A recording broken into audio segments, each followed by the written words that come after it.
I hear everybody wants to talk about besides having tea, we also want to talk about playing dress up. It's part of being an overgrown little girl, right? So, well, as Faith asked me to spend a little bit of time decoding what a proper Victorian lady wears, I happen to be in love with this particular James T. Stowe painting. Oh, I lost my bookmark. And so it was like, I can make that, right? But I just started making things up, and this is where we ended up. But if we're going to decode a proper Victorian lady, we really should start working our way from the top down, shouldn't we? Parasols, but it's really hard to wrap your brain around a life when there's no sunscreen. If you ever find yourself with a parasol, always keep in mind, point the tip of the parasol at the sun. It seems like a strange thing, but you just get used to like resting it on your shoulder like this. And I have had to go, I run several dance companies, and I've had to go to my dancers, and she's, they're standing around like this, and I have to go, because they've got the sun on their face, and they're going to get burned because we are outside for 8 hours. Point the tip of the parasol at the sun, and it works a whole lot better. Gloves. In the 1870s, and especially in the 1880s, they would say that you could tell by a lady by her gloves. They said that if it didn't take you 15, 20 minutes to put your gloves on, your gloves aren't tight enough. These are from the 1950s, so that I really can just take them off, and I can just, watch this. Put them on! So I've just demonstrated to you that I'm no lady. Okay. But having gloves, you did not, once again, these are much more buttoned up times. You did not go out in public without your gloves on. However, while I'm teaching Victorian dance, you'll have a ball, and you're dressed up, and you have your ball gown on, and your gloves, and then it's refreshment time, and what are you supposed to do? The answer is you take your gloves off. Etiquette manuals from 1840 and 1860 and 1870, they all spell it out. Take your gloves off while you're eating. They didn't know either. I don't know why that's really reassuring, but I find it really reassuring. They didn't know either. So here we are in 1875, and of course I wouldn't be in public without a hat on. But you have to take a hat off to show you this in the next part. How many of you read Little Women? Do you guys remember when Jo March sold her hair? What's with the selling your hair thing? Well, because otherwise you can't do your hairdo right. When you brush your hair, you save, it's called a hair receiver. You have a thing that you save the hair from your brush in. Number one is because some of these hairdos, if you ever see especially the 1870s, they've got the bump on the back of their head and then all this hair. You could have hair to your ankles, and you do not have enough hair to achieve those hairstyles. I mean, they're kind of glorious and they're kind of ridiculous, but they called it a rat, and you would take a fistful of your own hair, lay it across Gibson girl. You take your rat, you lay it across your head, you flip your real hair over it, and you start going with the hairpins until you get that the big hats needed the big hair to keep the hat on your head. And to get this silhouette, and I did find, I'll have to show you guys. I'm actually not wearing a petticoat. I'm out of practice playing dress up. This is disgraceful, so thank you for helping me get back into practice. But in order to get the silhouette right, there's a whole lot of foundation garments in here, but there's more than just the foundation. The outer layers, okay, you're gonna have to help me with this. This, if you don't have this tied to you, you're going to get your dress and everything like yanking this away from your body, and that keeping your dress against your body, you're not gonna have that. Remember the thing I said about the tight gloves? A proper woman, especially in the 1880s, more than the 70s, big in the 80s, if you were not like so tightly corseted and your dress is absolutely plastered, you're a loose woman. That's where we actually get the term from. You wanted everything just tight to your body because that showed you were respectable. And so having this tight against your body, dresses all have this ribbon. So okay, at least I can get this myself. But so these ties, you see, are on the back of the bodice. And this is in all the garments I handled at the Fine Arts Museum in Boston. That's how you get that, you can keep the shelf. Otherwise, the shelf is going to get lost because there's just too much weight on the skirt. So, all right, let's just do this. There's a lot of drapery. There's always multiple layers. Sometimes it's all under the same waistband. This one, I was smarter, and we can have. It's that simple. It's a giant apron with a button, and I'm done. But it does mean I have multiple waistbands. So, okay, we do that. But now you'll notice the back draperies. The back draperies, and this one I actually have a separate piece. Let me hold that up. See all the ribbons back there? All the ribbons are what you basically pick up the skirt a little bit and attach it to the ribbon.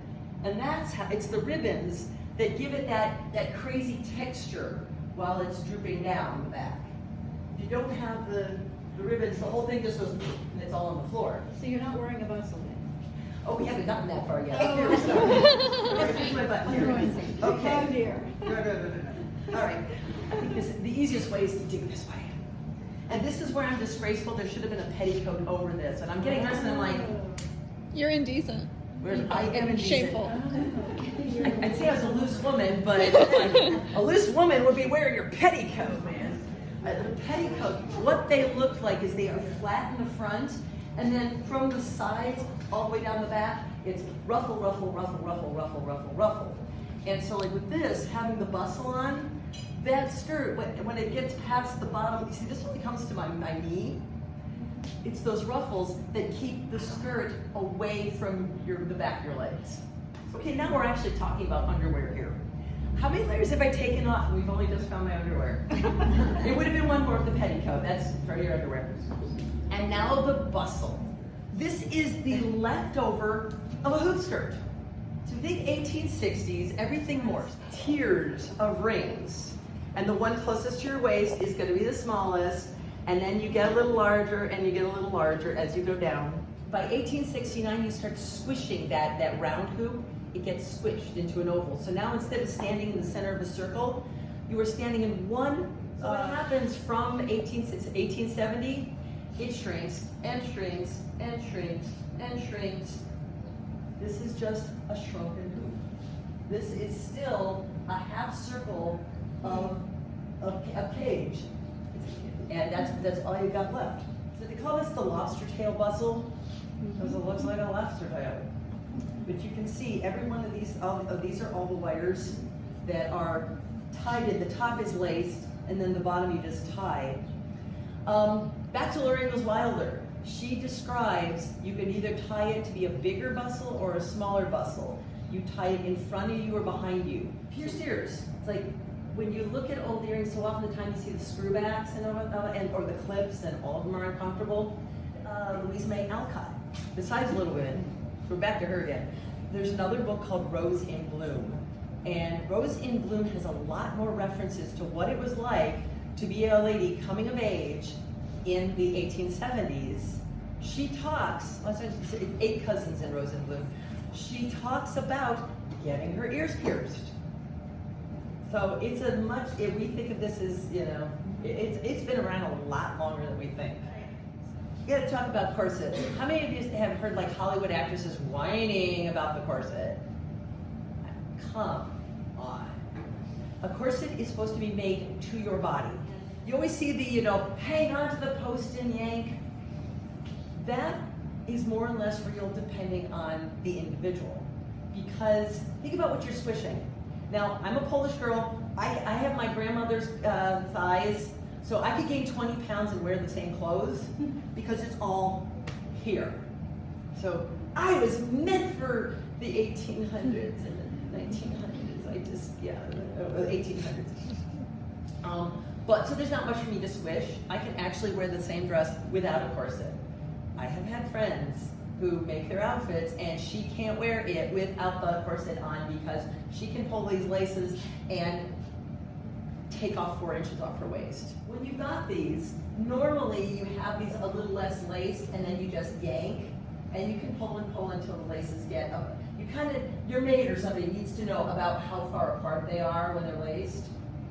But usually, this is called a bust. It is one big piece of metal that's all the way through here with all the hooks.